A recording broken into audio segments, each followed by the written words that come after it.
What is up, chocolatiers? Welcome back to another video today. Today, my first film that I watched was I Can Only Imagine 2, about MercyMe continuing on their journey.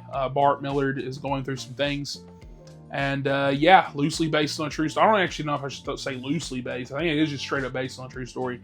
I don't know what that was about. I was like, is it loosely? No, this happened, I'm pretty sure. But I finally watched the first film last night.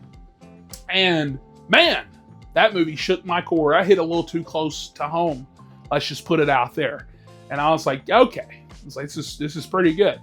I knew Dennis Quaid and them were up in it. I never got around to watch it. I owned the Blu-ray. I just never ain't watched it. And so I was like, I know I have to watch this before a new one comes out. I was going to review it. And so yeah, I watched it. Loved that film. I thought it was really good. And it's one of those things where, you know, I know a lot of faith-based movies get a lot of hate and this and that, whatever. And a lot of that isn't necessarily people that aren't of faith necessarily. A lot of it's just kind of how they're kind of made. A lot of acting's kind of poor sometimes. A lot of stuff's kind of this and that, whatever. And, you know, I don't know. There's kind of like, growing up, there was kind of like, like for example, I loved Courageous back in the day and Fireproof growing up. Go back and watch those now. I'm like, the message still hits, but I'm like, you can tell, like they're kind of low budget, whatever. Lionsgate was cooking in that first. I Can Only Imagine. I said, I got up off my recliner last night. I said, yes, sir. Cooking. So then I was like, okay. I said, what's the second one about?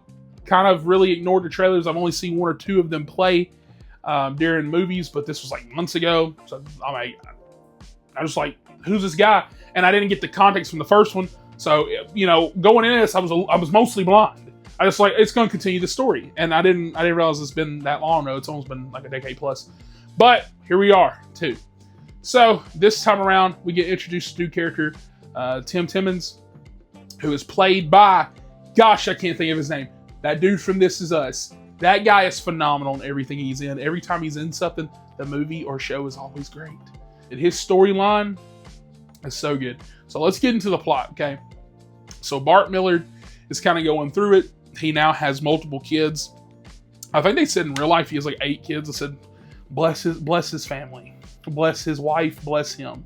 8 children. I said, oh my God. But in this film, I think there are like 4 or 5. Something like that. But his one child, his firstborn, his oldest son, is kind of going through it because he gets a diagnosis of having diabetes. Okay, so they show you like the emphasis of like him having to get the shot in the stomach, all this kind of stuff, and it's awful.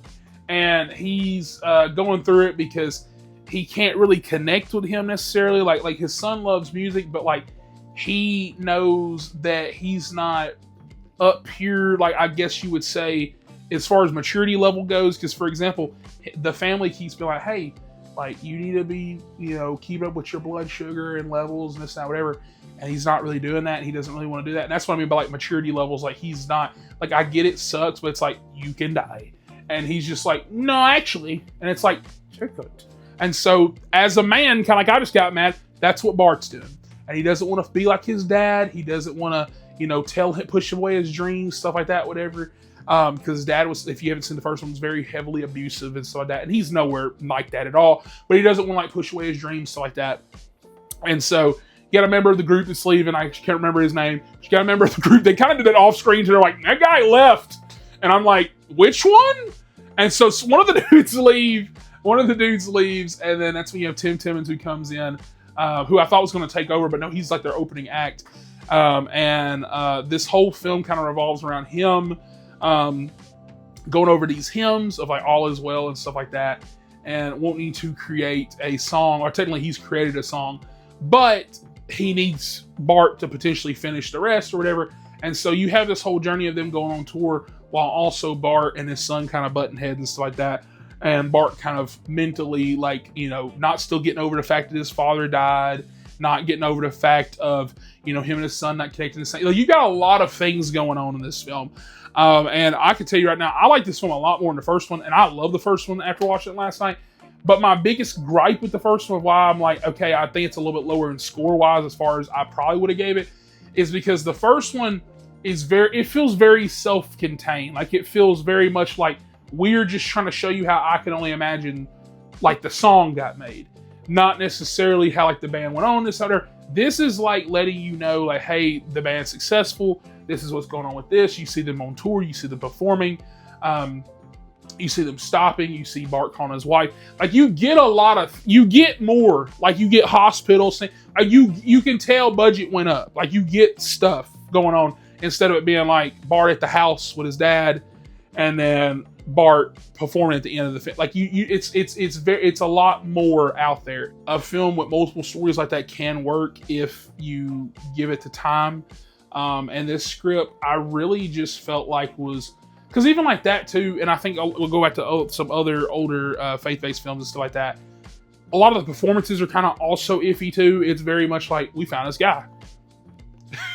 And these performances are so good. Like I was like, good acting. And like I said it in the first one too. And so you get like some flashbacks, like Dennis Quaid's kind of returning. Like you get some flashbacks and some stuff that they didn't really fully show us at the end of the first one, which usually I feel like most of the time I would complain about that, but considering the first one felt kind of rushed for me at the end of the third act, there is a lot of time we skipped with his father, so I was like, I'm eating that up. Dennis Quaid's great. And yeah, I really love this film. I think the third act is very emotional. It carries a lot of weight. You've got a lot of beautiful songs that you also get to hear too, mainly from Tim Timmons, which is great because I was loving his character. I love Homeboy that performed as him and stuff like that too. And you just have such an amazing story here. And even like that too, like it's the type of movie where they're showing you, you know, for example, like one of the characters, I actually think it is Tim, I'm pretty sure it is, makes a point of like showing us that, like he says, you know, suffering kind of helps us, you know, grow in empathy, right? Especially for like other people, so that whatever, because like you know what they're going through, like he's like, you know, stuff like that.